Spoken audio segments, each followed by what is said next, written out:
Cavs on the Break NBA podcast, part of the Press Play Podcast Network, is brought to you by our presenting sponsor, Aligned Health Center. Aligned Health Center is the first chiropractic biophysics clinic in Northern Ohio. The team at Aligned Health Center, they're just the best. They help patients with back pain, neck pain, migraines, ADHD, digestive issues, sleep disturbance, whiplash, scoliosis, and much more. And along with chiropractic biophysics, Aligned Health Center is also the leading clinic in regenerative medicine. You may have heard of it as stem cell injections. And listen, you don't have to be an NBA player to get this done or have this treatment or to get checked out. If you have low back pain, shoulder pain, knee pain, arthritis, check out the Regenerative Medicine Clinic at Aligned Health Center. Come in for a free consultation, get some imaging done and x-rays to see how Aligned Health Center can help you. There are no multiple shots and it's complete with physical therapy built into the process, so there's no downtime. And look, this gets even better. Aligned Health Center doesn't charge people for x-rays or exams. They just don't. They don't bill you later either. They let you know right up front, right away, how much it's going to cost, and they're transparent about the process. They are number one for a reason. So call Aligned Health Center today. What's it going to hurt? 440-385-7357 or visit their website at alignedhealthcenters.com to make an appointment. And also to learn more about how Aligned Health Center can help you. Again, that's alignedhealthcenters.com. Give them a call at 440-385-7357. The link and the number will be in the show notes. And if you haven't heard, Press Play is really making some noise in the podcasting world. 2 weeks ago, we launched Up Next, a show all about your favorite streaming content with hosts Kristen Aviles and Christina Walter. You'll laugh, you may cry, and you'll most certainly want to watch what they are watching. Check it out. They're brilliant. They're the best. Up Next, some really good stuff there. Last week, we launched the Ray Guy and Rhoda Show. R&R is back exclusively with the Press Play Podcast Network. Catch Michael, Ray Guy, and Kenny Rhoda as they talk all things sports and only the way that they can. They're producing content right now, so make sure to check that out. Ray Guy and Rhoda. And this week, we're launching the Dennis Maniloff Show. Excited to have D-Man on board with us. He is one of the best in the biz, and we're excited to offer his voice and insight on local and national sports. And who knows, he may even dip into trending topics and content and politics. We don't know. It's D-Man Unleashed, no holds barred. Check out the Dennis Maniloff Show on Apple Podcasts, Spotify, and wherever you listen to podcasts. Iguodala to Curry, back to Iguodala, up for the layup. Oh, blocked by James. It's over. It's over. Cleveland is a city of champions once again. The Cavaliers are NBA champions. That sound means it's time for Cavs on the Break NBA podcast, part of the Press Play Podcast Network. I am your host, Chase Smith, and with me, he's the editor and writer at 48minutes.com, the assistant editor at Outkick.com. He is our Cavs Insider National NBA writers, Sam Amico. Sam, season's coming to a close, man. We're almost there. It's gone fast. Everything's been compacted into a very tight schedule. So, yeah, here we are. We're almost at the end, and it's time to start thinking about the lottery and off-season stuff already. We are 3.5 weeks left of the season. I mean, there's not much left. What is like the tally here? Where are we at, Sam? Somewhere in there. I kind of just really am like the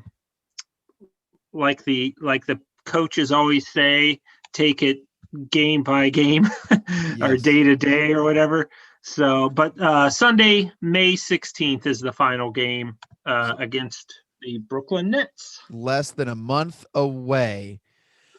And Sam, I got to say, it was it fun the past week and a half to pretend the Cavs could make the play-in game? Was that fun, or was that just this, we're bored because the Indians aren't playing well and the Browns, they signed Clowney, which is a nice distraction, but like, was that just a waste of emotion? Was it fun, Sam? Was it worth it?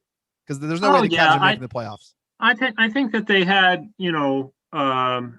a shot there that was kind of realistic.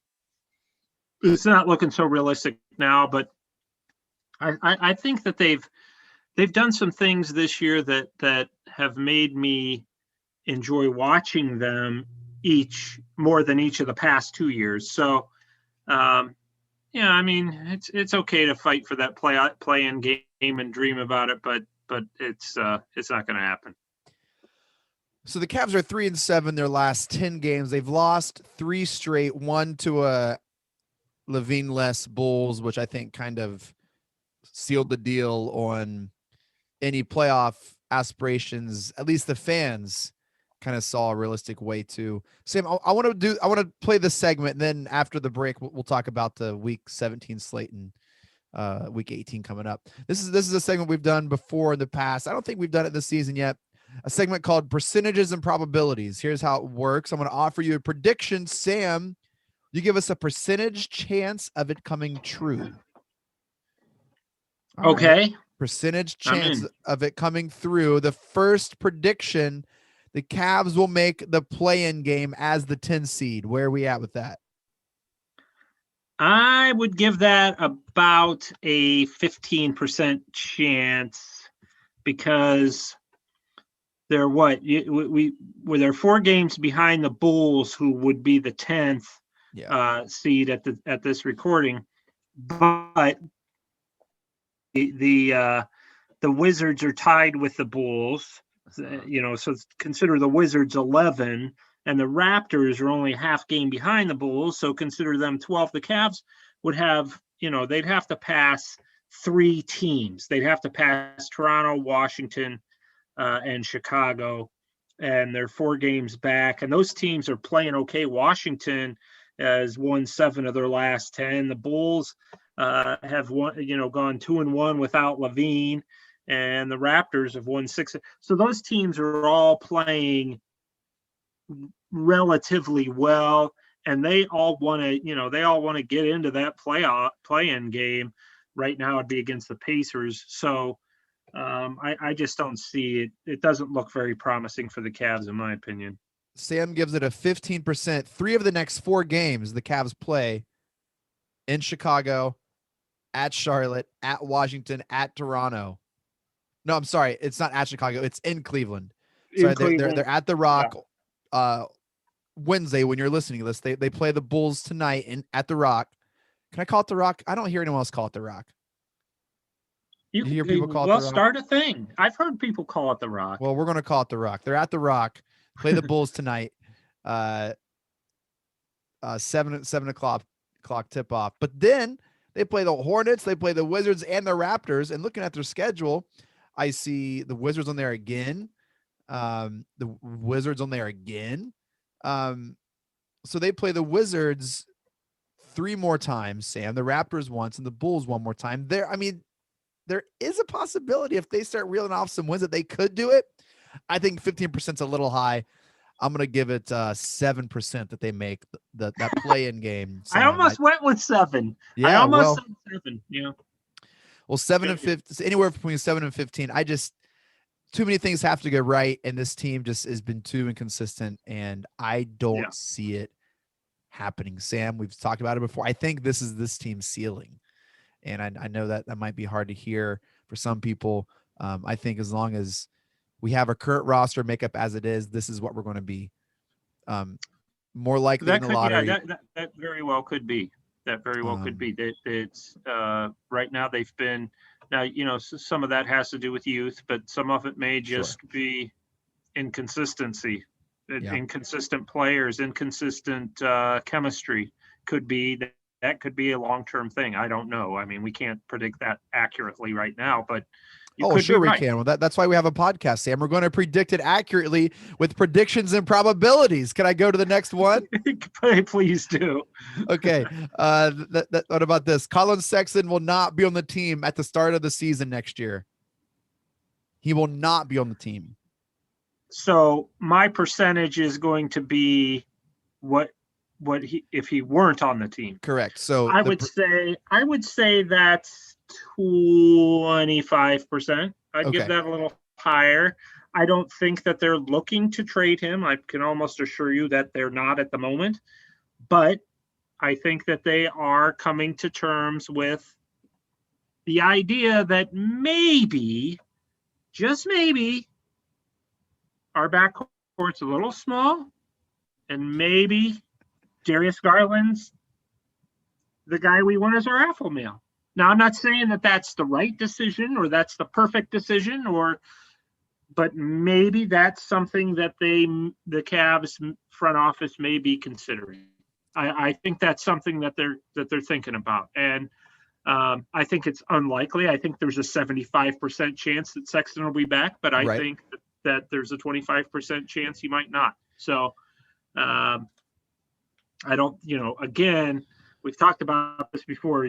You can love them both. You don't have to love Garland and think that you don't love Sexton, but you don't have to be in love with the idea of this being a long-term thing, because frankly, I don't think it is. I just, the way I look at it, if these, I've said this before on here, Chase, if those guys are still in the same backcourt in 4 or 5 years, I'll be stunned. Just absolutely stunned. Sam, who is a comp for Sexton in the league right now? Who would you say is his comp? Boy, it's hard to tell. I mean, we've heard the Lou Williams comparisons. I think that's pretty fair. I know that there's some other guys that are kind of like that, maybe a Clarkson type, Jordan Clarkson. And, people might take that as an insult, but it's not. I mean, Jordan Clarkson's killing it for the best team in the league. Well, I think a lot. Quinn Snyder, I think, deserves all the credit for that right there.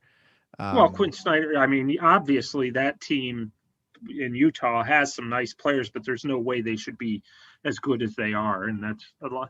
Utah's just got such a great culture, and they've had it going back to before the days of even Jerry Sloan. They don't really fire coaches. They let it play out. They give it time. And, the Cavs can look at kind of the way they've done things without major shakeups, and kind of keeping their core together and having the right coach in place, as something that they could, Utah's a team that anybody can achieve realistically. You got to get a little bit of luck, but you got to get the right pieces in place. So anyway, that's where I think Sexton is, that kind of player. And maybe he'll end up being better than Clarkson or those guys. I suspect that he will. I think he has a higher ceiling, but again, that's not an insult to him if he's not any better than Jordan Clarkson ever, or Lou Williams especially, who's a very, very nice player and has been for a while. So, I think Sexton is that kind of guy. Everybody gets mad when you say, well, why has he got to come off the bench? I don't necessarily think he does, but most of the time guys who are smaller, whose main best attribute is just coming in and scoring like crazy, those guys tend to come off the bench. Yeah. I think who he should be modeling his game after is the Jimmy Butlers, is the Russell Westbrooks, that kind of, player. I asked Kevin Love if Sexton reminded him of Russell, and he's, very passionately said no. I was standing, yeah. He said, no, it. Not at all, or something. Yeah. So I don't know why. Kevin's always very nice to me. Yeah. Well, what'd you do to him? I don't know. I think even Russell is the anomaly in his play style, that he's been able to have the success, that he's had, taking teams to the playoffs. Most players who have that mentality, that kind of offensive philosophy, their teams aren't really successful. Jimmy Butler's found a way to funnel that, and has found the right culture. He didn't, Chicago, I think it was working. But I'm not even seeing Sexton kind of hit those benchmarks that those players hit, and as they're becoming the stars of the NBA. I mean, Sexton's had a couple games, but I look at Sexton and I don't see a young Butler. I look at the, kind of points that Russ hit, and I'm not seeing Sexton hit that. It is kind of along the lines of, hey man, he's going to be a role player for a team to provide a spark on that second line. And if that's what it is, and that's, I don't know. We've talked about it before, Sam. I would be surprised. Well, I think that, and here we'll get to the next question here, because we'll play into my answer. Kevin Love will play for another head coach as a member of the Cavs. Percentages and probabilities.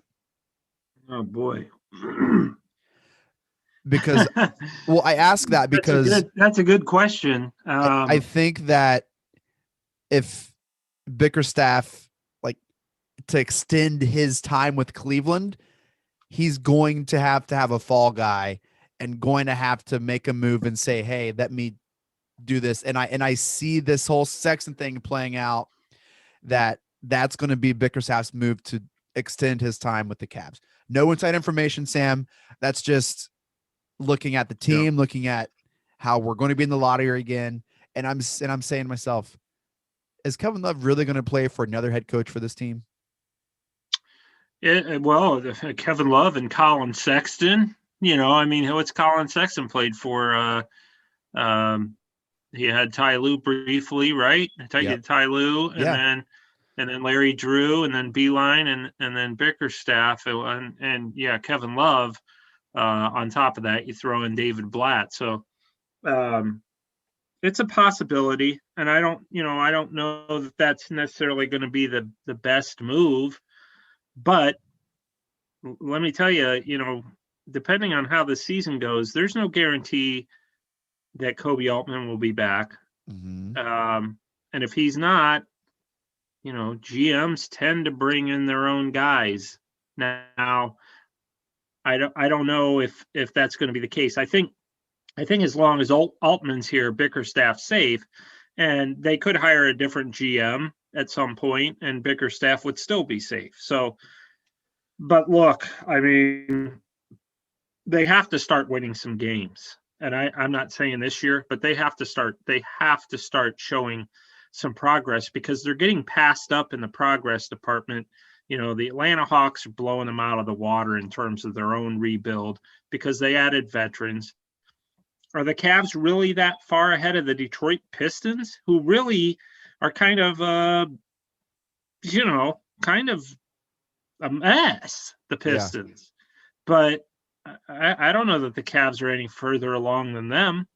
Maybe what do they have? 2 more wins than the Pistons, who have had a lot of things going on themselves. So I just think they're going to have to start, getting at least into that area of the Indianas and the Charlottes and the Chicagos, where they're pushing really close for a playoff spot. And I think they got to do it pretty quickly next season, or there will be changes. And I don't know that there should be, but there will be, because that's the way pro sports works. Yep. So the percentage and probability that Kevin Love will play for another head coach as a member of the Cavs. You can go a lot of ways with this.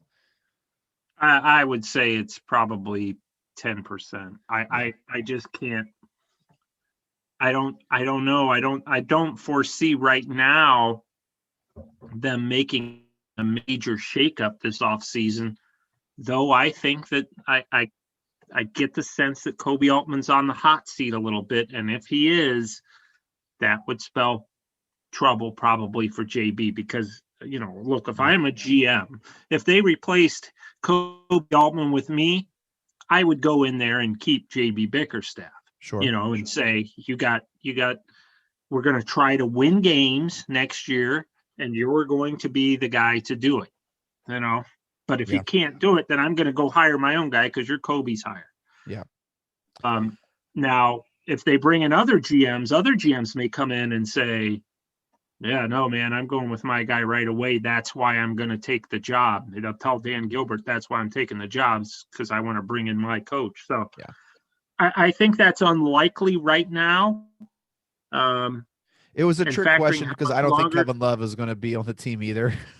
Right. Well, I was just going to say, however long Love remains with the Cavs, I wouldn't think it's going to be too much longer. Okay, so let's kind of wrap. There's 2 more here. The percentage and probability that the Cavs will start visibly tanking this season, resting players, resting starters, phantom injuries. What do you get that at? I think it's like that they don't have to rest people. They're not winning anyway. I mean, what are they going to do? I mean, I think that, maybe I wouldn't play Allen. I would come up with another. He has a He's not going to like that because it's a contract year for him.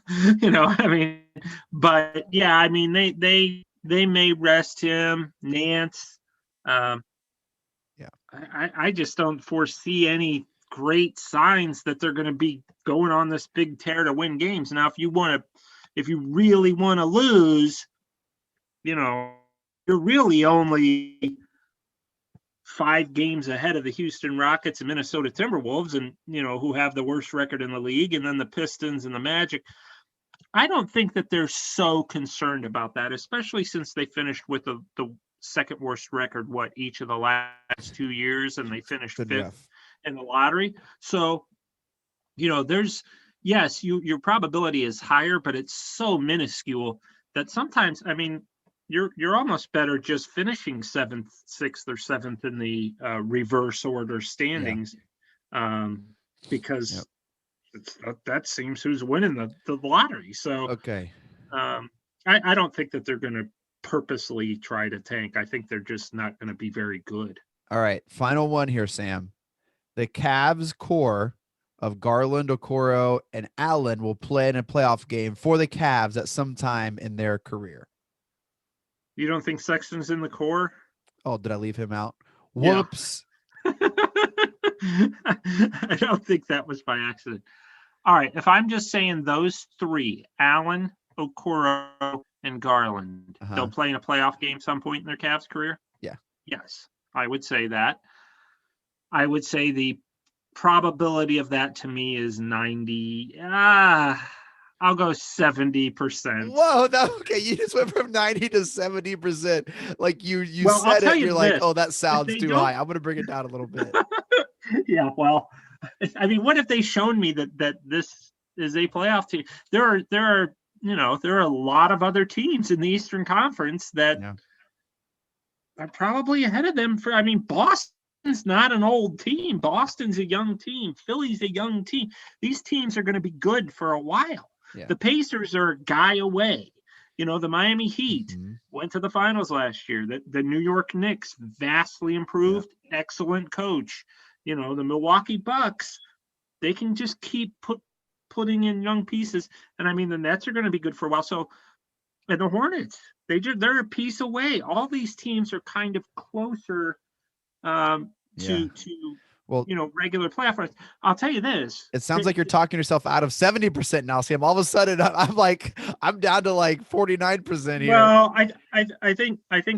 I don't think Russell Westbrook's going to be in Washington for long, or I think Beal may be, but I think Washington's going to be kind of spinning their wheels for a while. That could open a spot. Toronto, to me, is, I don't know. I just think they're on the way down. I could be wrong. Orlando's really going through a rebuild. Detroit. So, I think that you can get into, at some point, the Cavs, but they need, Garland, Okoro, and Allen need an elite level kind of guy. If you're not going to have Sexton, you've removed Sexton from the equation for some reason. But I'm going to say that I think that those guys will get a taste of playoffs. My fear is that they're going to continue to be doing what they're doing now, and Garland and Sexton are going to get. And I don't have any reason to believe that they are right now, but actually I do have a reason that they're going to get a little bit fed up with this current arrangement of 2-6-1 players playing. I think, look, Darius Garland, I know, and I think he likes Colin Sexton just fine. I don't think there's an issue there at all, but I think that his camp would prefer that he has a what do you call it? A traditional shooting guard, kind of a. When you say his camp, what do you mean by that? His representation, the guys who are kind of influencing him, agents. It doesn't all come down to what the agents want by any stretch, but just the people. His dad played in the NBA. He's got a big influence on Darius, and I just think that the people who are close to him would think ideally, and they're probably not wrong. And it's nothing against Colin Sexton, but I just think that people close to him would prefer that would love to see him. Maybe not even prefer. Would love to see how Darius plays with a traditional kind of spot up shooting guard who is an effective spot up shooter. And Colin Sexton is a fantastic player. That's not an insult against him, but are they a fit? I don't know. And I don't know that Garland thinks so. And I don't know that Sexton thinks so. And frankly, I don't know that the Cavs are real sure. So I just think if something, well, how about this? Change, if they haven't figured it out in 50 some games, then that's your answer. Can we say that? I mean, if it's taken them, if they still don't know, that's your answer, Sam. You don't need all this time to figure out if it's going to work. I frankly, I mean, if I'm making the decision, I have the answer. You know what I mean? I've made the answer, and I'm like, and it's way too soon probably, but I'm like, look, man. I don't think it's too soon. We knew Luka was special. It didn't take us 50 games to realize Luka was special.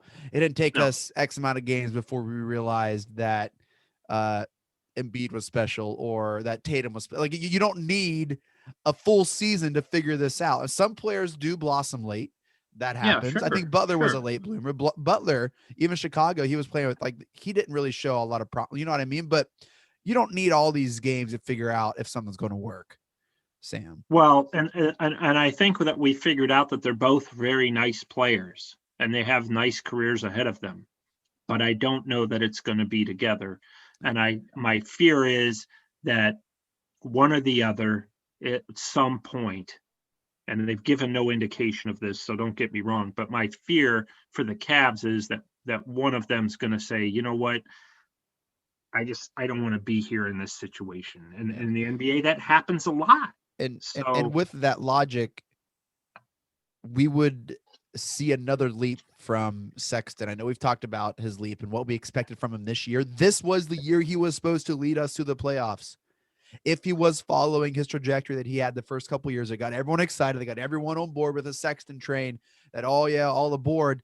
This was the next step. Okay, take us to the playoffs. And he hasn't done it. This is what we were supposed to see. I think that well, in their defense, I think that they would have gone to the playoffs, at least the play-in game, if, Andre Drummond had signed and stayed and everything went okay with that, and he played the whole year. I think they would have at least gotten to the playoff game. I mean, you could say that about, KPJ. I mean, there's all these ifs, KPJ, ands, you know what I mean? But it didn't. And we're not. Right. Well, and everybody, and in that situation, everybody needs to be held accountable. I don't think it's all on Sexton. But when you're the face of the franchise, it is. Well, they kind of made him the face of the franchise, maybe a little bit mistakenly through marketing when he first arrived, when he got into town, because they needed one after LeBron left, and he did show promise, and he still shows a lot of promise. I love the kid. I think he's he plays hard. He agreed. Great attitude. The name of the game is to put the ball in the basket, and he can do that very well. Yeah. But I don't know that he's going to be a long-term solution when your point guard is also 6'1". We're going to take a quick break. When we come back, we're going to recap Slate 17 and look ahead to Slate 18 as the season is coming to a close here on May 16th. I'll be right back. Stay with us. Hello, Brooks here with the Books with Brooks monthly book club podcast. We read one book a month, and then we talk about it. Books like Stephen King's The Shining or Where the Crawdads Sing by Delia Owens.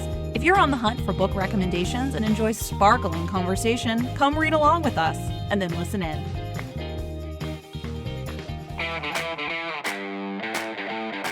Coming up on the next edition of the Red Guy and Rhoda podcast, Rich, we're going to take this thing the night before the draft. What do you think's going to be happening, man? I hope Andrew Berry's got his sights on some fantastic edge rusher or cornerback, Kenny. I hope that's what the GM's got in his mind. We'll be giving you our picks, who we think the Browns should take at 26. Or do you think maybe they're going to trade up? Do a little Monty Hall. Let's make a deal, Red. What do you think? Barry going to roll the dice? That's what's coming your way the next time here on the Red Guy and Rhoda podcast on the Press Play Podcast Network. Want to hear more about your favorite TV shows and movies that are on countless streaming services? Then listen to Up Next with your new favorite hosts, me, Kristen Aviles, And me, Christina Walter. Every other week, we'll highlight one genre, but 2 movies or TV shows, one old and one new. We'll let you know what's hot and what's not from your favorite or least favorite streaming services. And be sure to stay tuned to the end of each episode where we shout out an artist whose name you should know for their talent in the industry. So follow us to stay up to date with your favorite hosts from Up Next, a part of the Press Play Podcast Network. Hi, my name is Jeremy Powell, co-host of the Oranges, Oranger, Browns podcast. Check us out anywhere you listen to podcasts. For all your Browns coverage, post-game, pre-game, anything you need Browns, you'll find it here on the Oranges, Oranger, Browns podcast. Hi, my name is Sam Post, owner of Phenomwell CBD store and PhenomwellCBD.com. That's like phenomenal, PhenomwellCBD.com. Tune in where we talk with experts about how the amazing hemp plant can make a difference for people's health and well-being from the Press Play Podcast Network.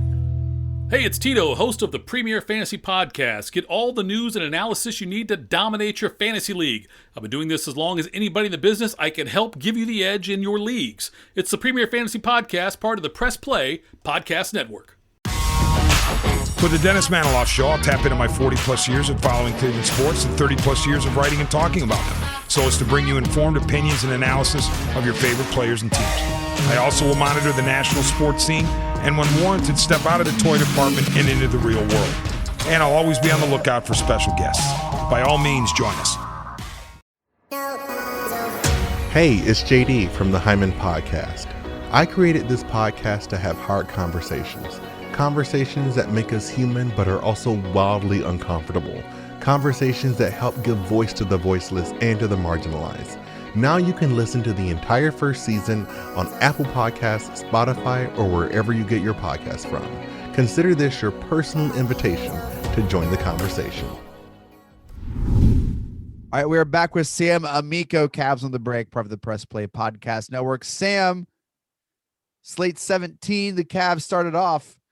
Man, they beat the Hornets in Charlotte, 103-90. They're looking good. Like, yeah, we got this play-on game we're going to strive for. And then they just they ran against, the Steph, who just is playing out of his mind right now. They lost to the Warriors at the Rock, calling it the Rock, on the 15th of April, 109-119. Wasn't really close. And then, Sam, I think I saw more outrage against that Bulls loss on Saturday than I had in a Cavs game in a long time. Yeah, well, the Pistons one wasn't great either. Right. But that one was the one where they were like, if we're going to make noise, we need to, this is what we need to do. And they yeah, right. A very undermanned Pistons team that had players with less experience than even the Cavs. Yeah, it's a bad loss. The Cavs just came out and laid an egg. And if I'm not mistaken, they beat Charlotte without Sexton. Isn't that right? Yes. Yeah. Okay. So anyway, yeah, to me, it's just been very up and down, very, and again, it's kind of a weird mix. They kind of have a weird mix in the sense that you do have Kevin Love back. You've had Larry Nance Jr. back for most of those games, except for Detroit. So you have these veteran players, and then and Delhi, and then you also have all these other really young guys who many of whom could still be playing college ball right now. Yep. So it's just been, when you have young players, it's up and down. The season's up and down. And you don't really have that one guy who you look at and you say, you say Colin Sexton's our leading scorer. You say Darius Garland's really developing as a point guard, but you don't look at at those anybody and say he's our absolute stud and he's going to be the guy that's going to get it done for us now and in the long term. They don't have, and I'm not talking like LeBron James. I'm talking like a Jason Tatum or, a guy who has that type of potential. And they just don't have that right now. And that's tough to win regularly when you do that. You might steal one, you might catch somebody sleeping, and you might come out and play, real well and look all unified and determined one night. And then the next night you just don't have it. So, that's really what they either got to find that in the draft or find it with a trade. And in order to find it in a trade, you're going to have to give up one of your young guys. You're going to have to give up one of your guys that you consider kind of your prize. You just have to do it. Well, they will have one final shot, it seems, to make some noise, make some ripples in some, whatever's going on. As we mentioned earlier, 3 of the next 4 games are against the teams ahead of them in the standings.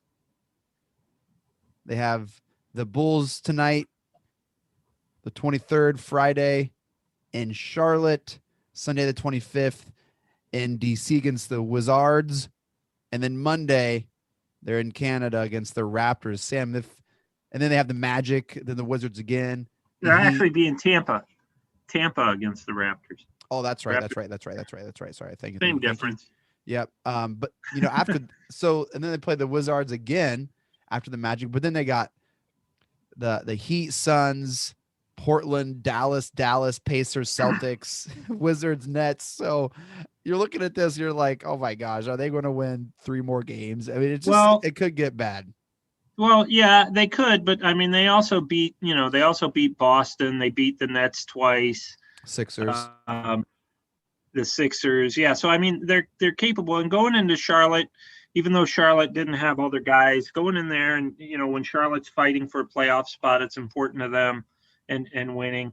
So, I mean, they're definitely capable of pulling off some surprises. So I wouldn't rule all that out, but right now I think that more than anything, it's not necessarily about the wins and the losses. It's about how you play the game. I mean, goes back to the beginning of time in all of sports. It's how are we representing ourselves? How are we representing what we hope to be is the future? And that's what they have to figure out now. And hey, Sam. To me, it's an evaluation thing. With Sexton and Garland, you've got to be real careful because you don't want to become the Sacramento Kings. And I write a lot about the Kings. I'm on a Kings fan page, and the Kings fans seem to probably like me even more than Cavs fans, which may or may not be a lot. But it's been 14 years since they've been in the playoffs or something like that. And they've got some nice young players, but they're just continuing. It's like they say that every year. We've got some nice young players. Well, big deal. Eventually, how about winning some games? How about doing something meaningful? How about taking that next step? It's very rare that you go from, the bottom of the Eastern Conference to the NBA Finals in a year. You've got to take some natural steps. And that's, we won more than 19 games, to me, is not a huge step. You've got to take, you've got to get to, and this isn't the year to do it, but next year, you've got your lottery pick and you've made your trades, and now you've got to take that step and get that 8th seed, get crushed in the first round, learn from it. And then the year after that, you get the 6th, and then you lose probably in the first round again. And you got to keep building that way. But you can't keep saying, we're going to be good in 5 years. We're going to play for a title in 5 years, because guess what? Anybody in the entire league can say that. Yeah. At some point, show me that you can do it. And don't just keep telling me, show me. And we kind of, as a Cavs fan base, I think without LeBron, have always settled to, this is a nice young core. It's better than our Kyrie young core. And no, it's show me, start You could keep telling me and telling me and telling me how great and how much growth and how much improvement, but until it starts, showing up regularly on the court, then it means nothing. It's just talk. You have no proof to back it up. So I think at some point, ownership is going to get tired of hearing, we're going to be good in 3. Nobody wants to wait till they're 77 years old to see a good Cavs team again. They want to see something that they can cheer. Look how much fun it was at the beginning of the year when this team was surprising everybody and winning. Do you think any fans were saying, "Oh, no, keep losing"? No, keep losing. I listen to our episodes every night before I go to bed. Those were the good old days. Well, yeah, and I'm saying that winning is always more fun than playing the lottery. It really is. I know people don't think so, but it is. It's because you're taking steps, you're building a culture, and you're creating interest in your product. Cleveland Browns, case in point right now, man. I mean, it's way more fun winning and having a stable team and having a direction than, all top 5 pick in the draft. Who are we going to draft this year? Yeah, that got so old. It got so old because for the longest, for 20 years, it didn't work out, or 18 years, it didn't work out with the Browns, and they were constantly at the top of the draft. And, you don't want to be that if you're the Cavs. Well, we will see what happens over this next week. Sam, we're going to record again next Tuesday on the 27th, and we should have a more clear picture of the future of this Cavs team, at least heading into the offseason, but what they can do and what they should do. Sam, it's always great talking to you, man. Always great. Yeah, always great. And without making any promises, I'm going to try to get Chris Krause, who also co-owns 48 Minutes with me. He's the brains and the brawn behind 48 Minutes. I'm the looks. Well, yes. So. Well, now that you've said it into the podcast realm universe, it's got to happen. People are going to be expecting Chris on the pod next episode. That does it for this episode of Cavs. I will push for him. NBA podcast. Thank you all so much for downloading and listening. Shouts to our presenting sponsor, Aligned Health Center. Gotta check those guys out over there. They're doing an incredible job. Aligned Health Center. Shouts to the Press Play Podcast Network for making this possible. Make sure to follow us on Twitter at Cavs on the Break. We always follow back. Follow Sam on Twitter at Amico Hoops. Get all of his work and writings at 48minutes.com and Outkick.com for breaking news, insider info, and more. Do not miss out. Sam, any final thoughts? No, I will keep positive, and I will come back with some real cool stuff next week. I thought you had some really cool stuff this week, Sam. You do not worry. It will not be cool if Chris is not on the pod. So now he's got to be on the pod. We'll get him on here. We'll get him on. All right. Well, that'd be great. Mike Breen, take us out. Congratulations, Cleveland. Your decades-long wait is finally over. The Cavaliers are NBA champions.